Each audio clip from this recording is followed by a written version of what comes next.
दोस्तों, रिलायंस इंडस्ट्रीज की बात करें तो स्टॉक के अंदर आज तूफानी तेजी देखने को मिली। और इस तेजी के पीछे सबसे बड़ा रीजन है चाइना की तरफ से किया हुआ एक फैसला। अब आपको ये पता ही होगा कि रिलायंस की जामनगर रिफाइनरी विश्व की सबसे बड़ी रिफाइनरी है। और इस समय जब देख सकते हो कि इजराइल और ईरान का युद्ध शुरू हो गया है रिफाइनरी के लिए, इस समय दबाव की स्थिति है। लेकिन जो मार्केट एक्सपर्ट है वो कह रहे हैं कि रिलायंस को इसका कोई ज़्यादा नेगेटिव असर देखने को नहीं मिलेगा। अब तेल ही नहीं आएगा तो रिफाइन क्या किया जाएगा, वो भी तो सवाल है। लेकिन ये युद्ध की जो स्थिति है क्या फ़ायदेमंद होने वाली रिलायंस के लिए या फिर नुकसान का सौदा साबित होगी, समझेंगे। और आने वाले इसमें रिलायंस की क्या स्थिति बनेगी, क्या रिलायंस यहाँ से बेहतर कर पाएगा। यहाँ पे ब्रोकरेज फर्म ने ज़बरदस्त यहाँ पे टारगेट दिए हुए हैं। क्या है आगे की संभावना, समझेंगे इस वीडियो के माध्यम से। लेकिन फ्रेंड्स, उससे पहले अगर आप पहली बार हमारे चैनल पे आए तो चैनल को सब्सक्राइब कर दीजिए, एक बेल आइकॉन दबा दीजिए ताकि जब भी नया वीडियो बने पहला नोटिफिकेशन आपको मिले। वीडियो पसंद आए तो लाइक से जरूर कीजिए। चलो फ्रेंड्स, वीडियो स्टार्ट करते हैं। मैं हूं आपका दोस्त SB दवे और हमारे अपने चैनल ऑनलाइन कमाई में आपका बहुत बहुत स्वागत है। सबसे पहले रिलायंस इंडस्ट्रीज के कारोबार की बात करें तो 1386 पर क्लोजिंग थी। 3.08% की शानदार तेजी देखने को मिली। तो यहाँ पे 1345 पर कल क्लोजिंग थी और आज पॉजिटिव ग्रोथ क्लोजिंग शुरुआत हुई। और इंट्राडे में आप देखोगे 1399 का हाई बना, यानी 1400 तक स्टॉक फिर से जाता हुआ दिखाई दिया है। अब आप देख सकते हो इसका जो 52 वीक का लो 1114 का है, जबकि हाई 1611 का है। और स्टॉक अगर आप देखें तो अपने हाई प्राइस के आसपास नहीं है लेकिन लो प्राइस के आसपास भी नहीं है, इसमें बिल्कुल सेंटर में है, क्योंकि बाजार में गिरावट का माहौल बना जिसकी वजह से ये स्टॉक भी काफ़ी नीचे आया है। अब इसकी परफॉर्मेंस देखें तो पिछले एक सप्ताह में यहाँ पे 0.65% की गिरावट हुई है।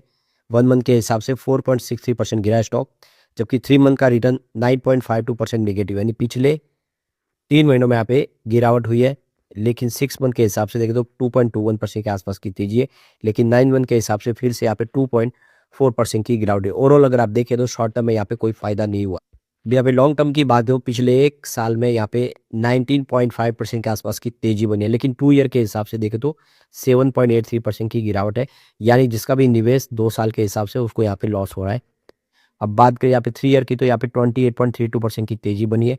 4 ईयर के हिसाब से 31.62% के आसपास की तेजी देखने को मिली है, जबकि 5 ईयर के हिसाब से 40.67% के आसपास का पॉजिटिव रिटर्न है। कुल मिला के देखें तो सिर्फ 2 साल के हिसाब से जिसने निवेश किया उसको ही यहाँ पे नुकसान हो रहा है। अब यहाँ पे जो बड़ी अपडेट निकल के आ रही है, चीन सरकार के एक फैसले ने यहाँ पे रिलायंस, चेन्नई पेट्रो और MRPL के शेयरों में पंख लगा दिए। बहुत ही शानदार फैसला चीन ने किया है। तो रिलायंस इंडस्ट्रीज में करीब 3% की जबरदस्त तेजी देखने को मिली। दरअसल पश्चिम एशिया में तनाव से चीन ने अपने देश की कंपनियों को पेट्रोल डीजल एक्सपोर्ट रोकने का आदेश दिया है। चीन के फैसले से भारत की रिफाइनिंग कंपनियों को फायदा होने की संभावना है। इसके चलते आज रिलायंस इंडस्ट्रीज, चेन्नई पेट्रो और MRPL जैसे शेयरों में जबरदस्त तेजी देखने को मिली। यहाँ पे देखिए चीन सरकार का अपने देश की तेल कंपनियों को डीजल और गैसोलीन एक्सपोर्ट रोकने का आदेश दिया है। पश्चिम एशिया में तनाव के चलते चीन ने यह फैसला लिया है। चीन सरकार ने देश की तेल कंपनियों को नए कॉन्ट्रैक्ट साइन करना बंद करने का आदेश दिया है। पहले तय शिपमेंट को रद्द करने के लिए भी ये बात करने को कहा गया है। घरेलू खपत के लिए सप्लाई बनी रहने के लिए चीन ने यह फैसला किया है ताकि उनके देश में तेल की कमी न हो। तो यहाँ पे आप देख सकते हो कि पश्चिम एशिया में तनाव से तेल सप्लाई में संकट के संभव दिखाई दे रहा है, यानी आने वाले समय तेल सप्लाई रुक सकती है। सप्लाई कम होने से ग्लोबल स्तर पर रिफाइनिंग मार्जिन में और उछाल देखने को मिल सकता है, यानी रिफाइनिंग मार्जिन बढ़ सकता है। सिंगापुर GRM यानी ग्रॉस रिफाइनिंग मार्जिन एक दिन में $10 प्रति बैरल से बढ़कर $27 प्रति बैरल हो गया है, यानी दुगना से भी ज़्यादा। वही इंडिया में GRM ₹20 प्रति बैरल से बढ़कर 24 रुपीज़ प्रति बैरल हो गया है। GRM बढ़ने से घरेलू तेल रिफाइनिंग कंपनियों को फायदा होगा। GRM बढ़ने से रिफाइनिंग मार्जिन में सुधार होता हुआ दिखाई देगा।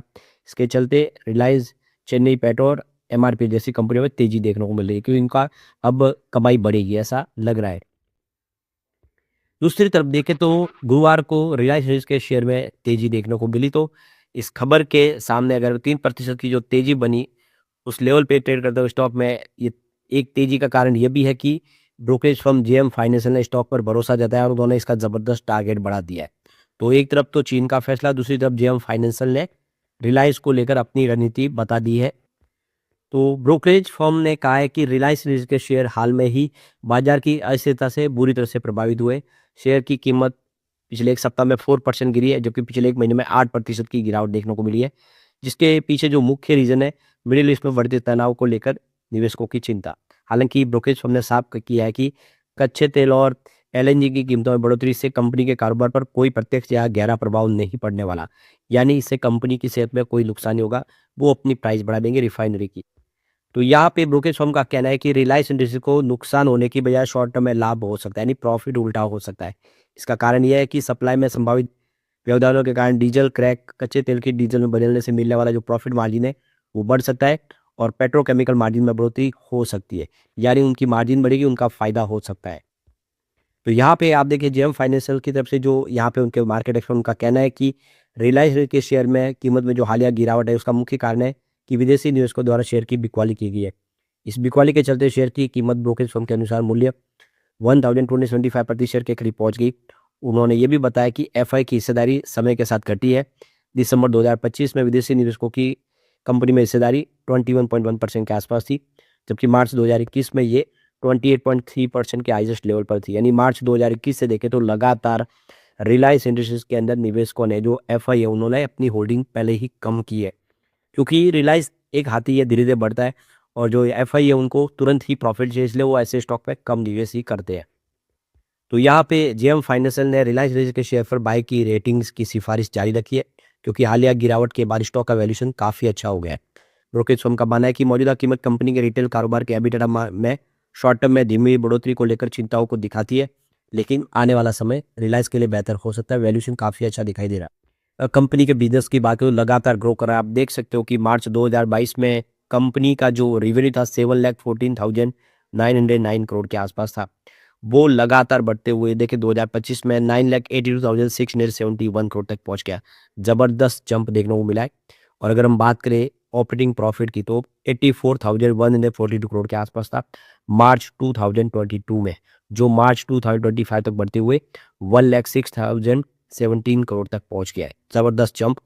और अगर बात करें नेट प्रॉफिट की तो 67,845 करोड़ के आसपास था प्रॉफिट मार्च 2022 में, जो बढ़ते हुए मार्च 25 तक 80,787 करोड़ तक पहुंच गया है। यानी प्रॉफिट में भी जबरदस्त जंप है। तो कंपनी का revenue, operating profit, net profit सब लगातार बढ़ रहे, साल दर साल बढ़ रहे। ऐसे में हम कह सकते हैं कि आने वाले समय रिलायंस इंडस्ट्री बेहतर कर सकता है। लेकिन फ्रेंड्स, कोई भी इन्वेस्टमेंट करने से पहले अपने फाइनेंशियल एडवाइजर से एडवाइस ले ले या अपना खुद का रिसर्च करें, क्योंकि मैंने वीडियो आपके एजुकेशनल पर्पज के लिए ही बनाया। वीडियो पसंद आए तो लाइक से जरूर कीजिए और चैनल को सब्सक्राइब कर दीजिए। Thank you friends.